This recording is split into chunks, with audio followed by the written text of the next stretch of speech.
Over 700 shacks were affected by these raging waters. Although no casualties have been reported, emergency services are working around the clock to relocate those stranded.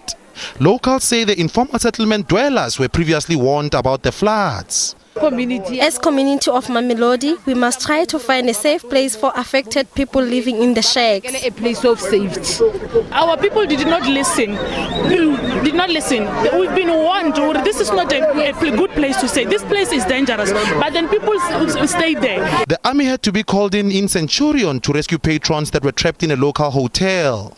The Gauteng Social Development Department says it will provide relief to affected families. We have unleashed all our resources in terms of emergency food that is needed, blankets and all other related material for families that are in distress. We can carry them for the next 48 hours until the situation is under control.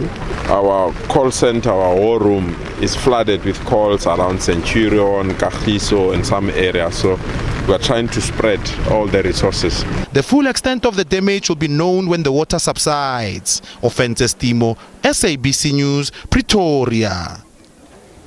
As flood warnings are issued for parts of the northwest, Mpumalanga and Gauteng, residents in informal settlements are hoping the worst won't happen. The Jukskei River, which runs through Alexandra north of Johannesburg, is flowing strongly, but residents aren't budging. Jukskei River, polluted and rubbish-filled, is prone to bursting during rainy seasons.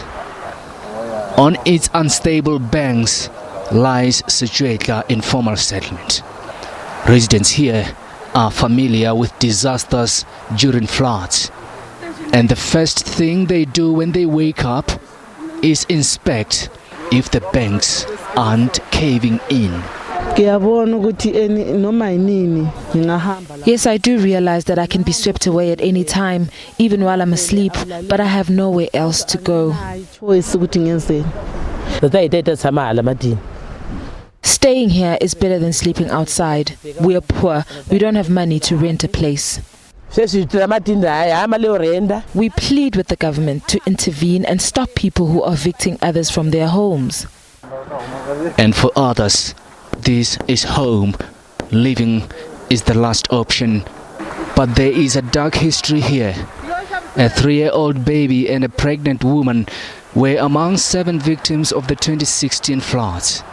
And the danger to life is far from over. Jukskei is almost at full capacity. We have received reports, including from the weather services, and one of the disturbing report is that the Jukskei is sitting at about 80% capacity, so it means it can burst at any time from now, and that's why we want to ask and request the people in the river to relocate. But at this point, we will be putting plans in place to ensure that in the event we have to accommodate some of them. Disaster management services are on standby. I think lesson learned from the past disasters. This year we've scaled up our operations, and then we've made sure that even if we can have disasters, but we don't have fatalities.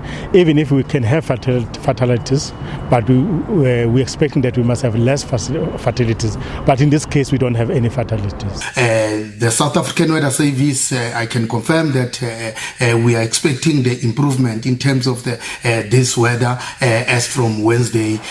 From the life on the edge of raging Jukskei River to Kaalfontein River streams in Tembisa, there's just one option: to live with their lives, for danger is looming.